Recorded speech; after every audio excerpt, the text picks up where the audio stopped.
Karibu kwa mara nyingine tena katika video hii, nitakupa vidokezo au njia 20 za kuongeza hamu ya kula au njaa kwa mtoto wako. Pia nitataja vyakula vinavyoongeza hamu ya kula. Kidokezo cha kwanza, acha kutafuna au kula mara kwa mara. Chipsi au biskuti kila mara ni tatizo. Ikiwa mtoto wako anakula kipande kidogo kila dakika chache, unahitaji kudhibiti tabia hiyo. Kula kidogo muda wote hakutawahi kumfanya mtoto ajisikie njaa halisi. Ikiwa njaa haisikiki, hatuwezi kutarajia watoto wawe na hamu nzuri ya kula. Hakikisha kuna angalau masaa 2 hadi 3 kati ya milo ya mtoto wako. Kidokezo cha pili, usimruhusu mtoto wako kuruka kifungua kinywa. Kula kifungua kinywa chenye afya anapoamka huongeza kasi ya umeng'enyaji na kuongeza hamu ya kula ya mtoto wako. Kifungua kinywa kinapaswa kuwa mlo wa lazima katika kaya yako. Hakikisha tu ni chenye afya na si chenye mafuta na mafuta mengi.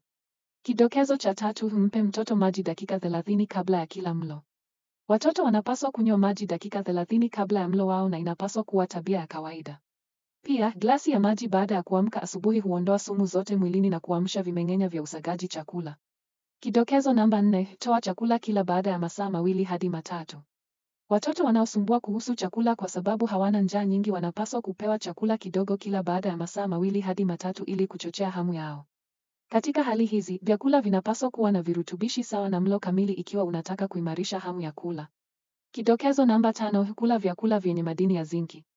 Zinki husaidia kujenga hamu ya kula na pia ni madini muhimu kwa kinga, ukuaji na kazi nyingine za kisaikolojia. Ongeza vyakula vyenye zinki kama korosho, maharage, shayiri, mbegu za maboga au unga maalum wenye virutubisho. Pia, huenda ukahitaji kuongea na daktari kuhusu virutubishi vya zinki vinavyohitajika. Kidokezo namba 6, angalia viwango vya madini ya chuma. Viwango vya chini vya madini ya chuma vina tabia ya kupunguza hamu ya kula ya mtoto. Jumuisha vyakula vyenye chuma kama spinachi, mayai na dengu kwenye lishe ya mtoto wako. Changanya vyakula vyenye madini ya chuma na vitamini C ili kusaidia katika kuongeza ufyonzwaji wake kwenye utumbo. Kidokezo namba 7, usifanye maziwa kuwa mlo. Mtoto hapaswi kupewa maziwa mara kwa mara. Kunywa maziwa mengi sana kunashibisha na kupunguza hamu ya kula virutubishi mbalimbali ambavyo mwili unaokuwa unahitaji. Badala yake, ongeza bidhaa nyingine za maziwa kama mtindi, jibini, maziwa ya mtindi au jibini laini kwenye lishe ya mtoto wako. Kidokezo namba 8, badilisha vyakula visivyo na virutubishi na vyakula vyenye afya. Vyakula vya hivi vina sukari nyingi, mafuta na kalori ambavyo vinaweza kupunguza hamu ya kula. Mfano wa vyakula hivi ni pamoja na chips, keki, soda au vinywaji vyenye sukari. Badala yake, badilisha vyakula visivyo na afya na mbadala zenye afya kwa vitafunio na milo. Kumbuka kuwa vyakula vyenye mafuta mengi na vya kukaangwa vinashusha hamu ya kula. Kidokezo namba 9, epuka vyakula vyenye harufu kali au nguvu. Ikiwa hamu ndogo ya kula ni tatizo kwa mtoto wako, angalia ikiwa jikoni yako ina harufu ya chakula au ikiwa chakula chako kina ladha kali ya viungo, vitunguu saumu, vitunguu na kadhalika. Kwa hivyo, ondoa ladha hizi. Badala yake, unaweza kutumia viungo vinavyochochea hamu ya kula kama vile giligilani, mdalasini, mbegu za shamari. Kuna uwezekano kwamba mtoto wako ataanza kula vizuri. Kidokezo namba 10, toa vinywaji baada ya mlo, si kabla ya mlo. Juisi za viwandani na vinywaji vingine vina kalori nyingi. Ni bora kumpa mtoto wako juisi baada ya kula mlo wake. Ikiwa juisi hiyo imetengenezwa nyumbani na sukari kidogo, bado ni chaguo lenye afya. Kula chakula na ucheze na mpangilio wa chakula ili kufanya kivutie zaidi. Kidokezo namba 11, mtoto afurahie chakula na vitafunwa. Ikiwa chakula kina mvuto kwa mtoto wako, atakula bila shaka. Kwa hivyo, jaribu kupanga chakula kwa ubunifu na kukifanya kivutie zaidi. Lakini pia usisahau kubadilisha vyombo vya kulia chakula na vyombo vyenye madoido vitawavutia watoto kula. Kidokezo namba 12, usikose kuongeza matunda kwenye milo. Kisaikolojia, milo yenye matunda huvutia watoto kumaliza milo yao haraka. Matunda bora ya kuongeza hamu ya kula ni maepo, beri na zabibu.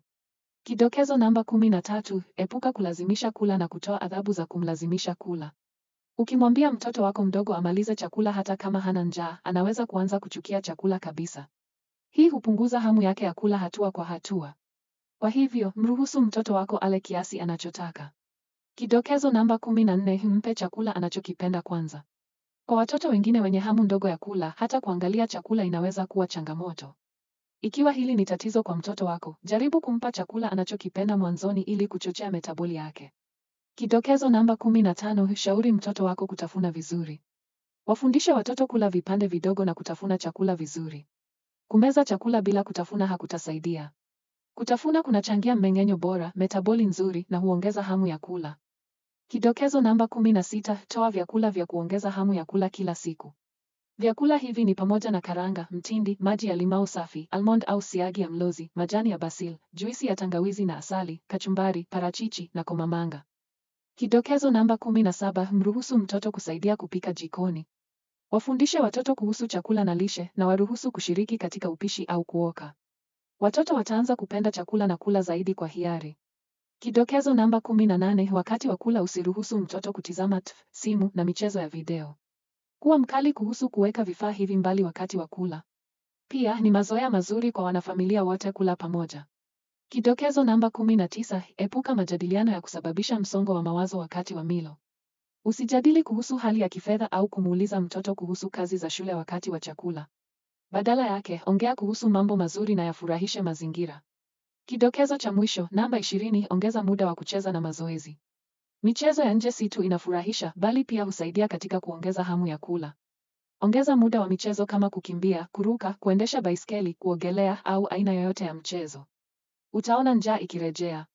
Zingatia, ikiwa mtoto wako anaonekana mgonjwa au ana uzito mdogo, wasiliana na daktari. Ujumbe huu umeletwa kwenu na Chama cha Wauguzi Bingwa wa Watoto Tanzania kupitia programu rasmi ya afya ya mtoto. Ili kujifunza zaidi kuhusu afya, maendeleo, malezi na makuzi ya mtoto, tembelea kurasa zetu za mitandao ya kijamii.